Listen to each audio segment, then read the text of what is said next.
ये आकाशवाणी रायपुर है। प्रादेशिक समाचार बुलेटिन के साथ मैं शुभ्रा भट्टाचार्य।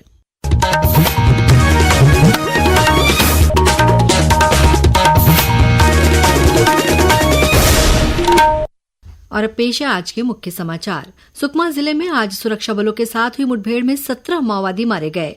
इनमें 25 लाख रुपए का इनामी जगदीश उर्फ बुधरा भी शामिल है।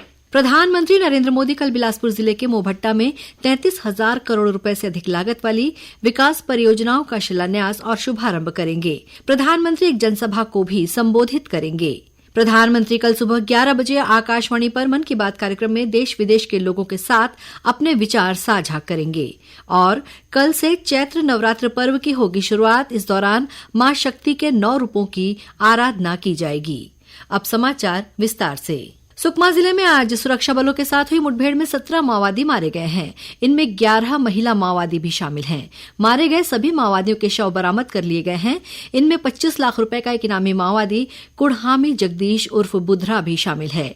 ये माओवादी संगठन के दरभा डिवीजन के सचिव के रूप में सक्रिय था।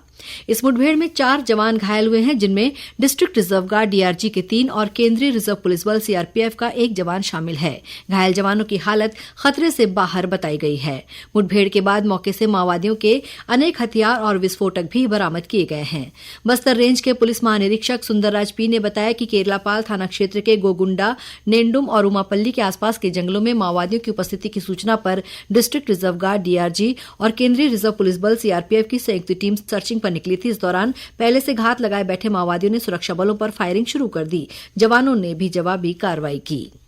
मुठभेड़ में हम सीधे डीकेएसआरसी लेवल कैडर या डीवीसी लेवल कैडर तक पहुंचने में सफल हो रहा है। हाल फिलहाल में सुधीर उर्फ सुधाकर और भी जगदीश का डेड बॉडी रिकवर की गए थे। इस प्रकार जो सीनियर माओवादी कैडर का डेड बॉडी भी काफी बड़ी संख्या में। और वेपन के हिसाब से देखा जाए तो आज की मुठभेड़ में 2 AK-47, 2 इंसास, 1 SLR और काफी बड़ी संख्या में अन्य जो आर्म्स अम्युनिशन, जो BGL शेल्स इत्यादि भी घटनास्थल से बरामद की गई। केंद्रीय गृह मंत्री अमित शाह ने 17 माओवादियों के मारे जाने पर सुरक्षा कर्मियों को बधाई दी है। उन्होंने सोशल मीडिया अकाउंट एक्स पर लिखा है कि केंद्र सरकार 31 मार्च 2026 से पहले नक्सलवाद को खत्म करने के लिए संकल्पित है। वहीं मुख्यमंत्री विष्णुदेव साय ने कहा है कि सुरक्षा बल के जवानों को मिली ये कामयाबी सराहनीय है। उन्होंने कहा कि राज्य नक्सलवाद से मुक्त होने की दिशा में तेजी से आगे बढ़ रहा है। जल्द ही देश और प्रदेश को वामपंथी उग्रवाद से मुक्ति मिलेगी।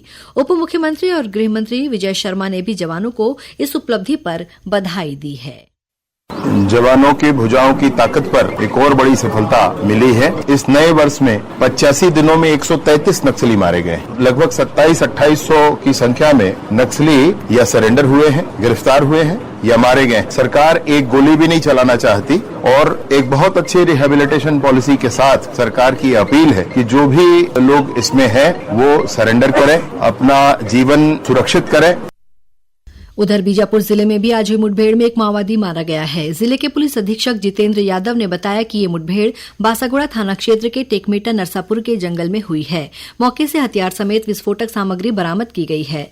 वहीं भैरमगढ़ थाना क्षेत्र के उसपरी गांव के पास आईईडी की चपेट में आने से एक महिला घायल हो गई है। घटना की सूचना मिलने के बाद महिला को भैरमगढ़ के अस्पताल में भर्ती कराया गया है। इसी जिले में सुरक्षा बलों की टीम ने अलग अलग थाना क्षेत्रों से 6 माओवादियों को गिरफ्तार किया है।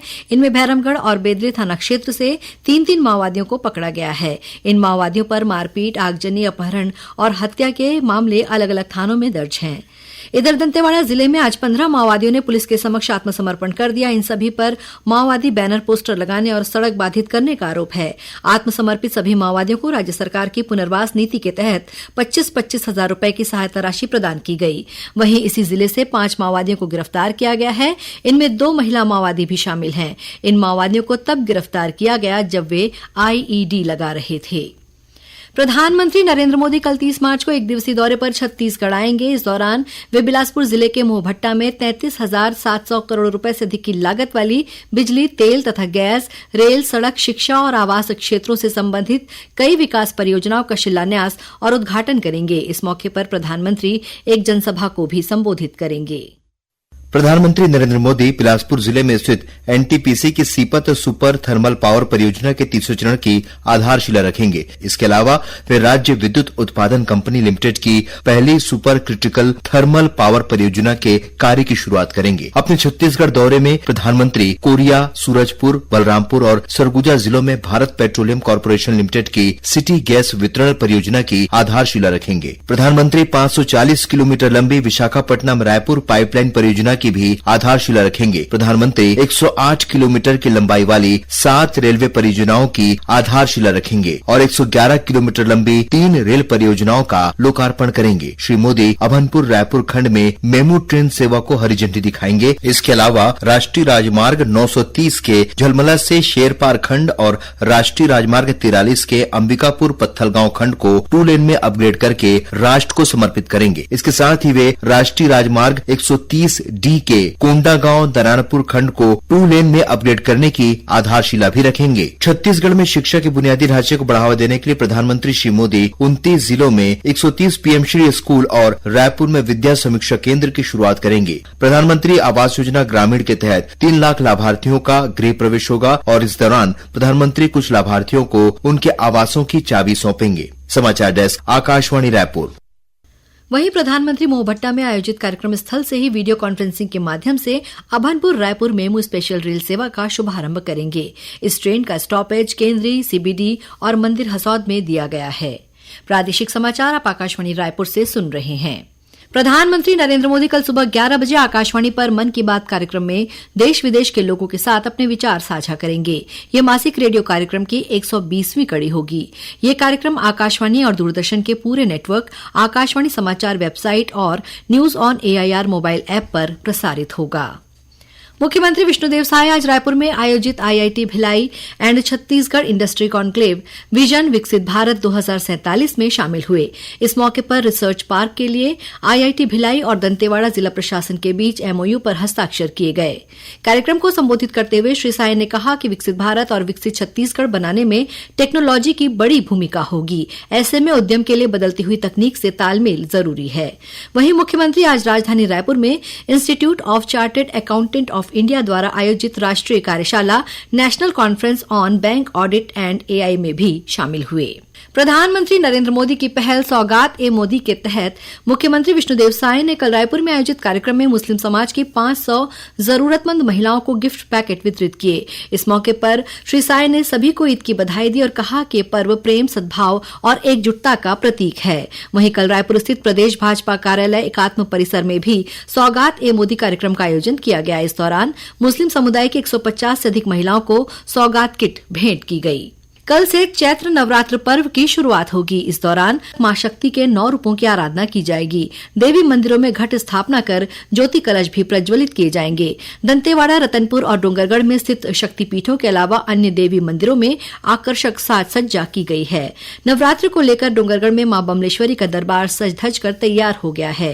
रेलवे प्रशासन ने पिछले वर्षों की भांति इस वर्ष भी नवरात्र के दौरान 10 ट्रेनों का अस्थायी ठहराव डोंगरगढ़ में दिया है। राज्यपाल रमेन डेका और मुख्यमंत्री विष्णुदेव साय ने प्रदेशवासियों को चैत्र नवरात्रि, हिंदू नववर्ष और गुड़ी पड़वा की बधाई और शुभकामनाएं दी हैं। कोरबा जिले की सरायपाली खदान के पास कल रात हुई गैंग वॉर में कोल ट्रांसपोर्टर रोहित जायसवाल की हत्या कर दी गई। इस मामले में पुलिस ने एक अन्य कोल ट्रांसपोर्टर रोशन सिंह ठाकुर सहित 10 लोगों को गिरफ्तार किया है। वहीं मामले को गंभीरता से लेते हुए जिले के पुलिस अधीक्षक ने पाली थाना प्रभारी एसआई विनोद सिंह को लाइन अटैच कर दिया है। उनकी जगह उर्गा थाना प्रभारी युवराज तिवारी को जिम्मेदारी दी गई है। प्रादेशिक समाचार एकांश आकाशवाणी रायपुर द्वारा प्रस्तुत कार्यक्रम जिले की चिट्ठी का प्रसारण कल शाम 6:05 से 6:10 तक किया जाएगा। इस कार्यक्रम को छत्तीसगढ़ स्थित आकाशवाणी के सभी केंद्र रिले करेंगे। इस बार के अंक में महासमुंद जिले की गतिविधियों के बारे में जानकारी दी जाएगी। और अब कुछ समाचार संक्षेप में। गरियाबंद जिले की फामेश्वरी यादव का चयन भारतीय सेना में महिला अग्निवीर के रूप में हुआ है। इस उपलब्धि पर मुख्यमंत्री विष्णुदेव साय ने फामेश्वरी को बधाई दी है। संबलपुर रेल मंडल के टिटला नगर लखौली और टिटलागढ़ संबलपुर सेक्शन में 1 अप्रैल से पुल का पुनर्निर्माण किया जाएगा। इसके कारण 26 मई तक कुछ गाड़ियों का परिचालन प्रभावित रहेगा। इनमें टिटलागढ़ बिलासपुर टिटलागढ़, विशाखापट्टनम रायपुर विशाखापट्टनम और रायपुर जूनागढ़ रोड रायपुर शामिल हैं। और जशपुर जिले में पुलिस ने तपकरा इलाके से 15 किलो गांजे के साथ 2 तस्करों को गिरफ्तार किया है। अंत में मुख्य समाचार एक बार फिर। सुकमा जिले में आज सुरक्षा बलों के साथ हुई मुठभेड़ में 17 माओवादी मारे गए। इनमें 25 लाख रुपए का इनामी जगदीश उर्फ बुधरा भी शामिल है। प्रधानमंत्री नरेंद्र मोदी कल बिलासपुर जिले के मोहभट्टा में 33,000 करोड़ रुपए से अधिक लागत वाली विकास परियोजनाओं का शिलान्यास और शुभारंभ करेंगे। प्रधानमंत्री एक जनसभा को भी संबोधित करेंगे। प्रधानमंत्री कल सुबह 11 बजे आकाशवाणी पर मन की बात कार्यक्रम में देश विदेश के लोगों के साथ अपने विचार साझा करेंगे। और कल से चैत्र नवरात्र पर्व की होगी शुरुआत। इस दौरान मां शक्ति के 9 रूपों की आराधना की जाएगी। इसी के साथ प्रादेशिक समाचार बुलेटिन समाप्त हुआ। नमस्कार।